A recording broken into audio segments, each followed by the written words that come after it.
Board of Secondary Education Manipur na lauduna hayengdagi pangthokpa haugadoriba High School Living Certificate Examination HSLC asida exam thagadoriba maheiroi khudingmakta Manipur gi Chief Minister N Biren Singh amadi Education Minister TH Basanta Kumar Singh na yaipha paojel pirakli.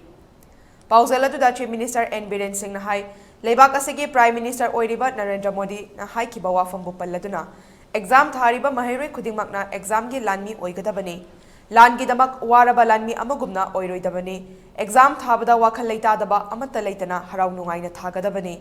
HSLC exam ase maheiroisinggi punsi semnaba yamna luba matang maram oizarabasu nakhoina mamangda atopa exam makhal kaya thakiba adugumbani haina khandokadabani haire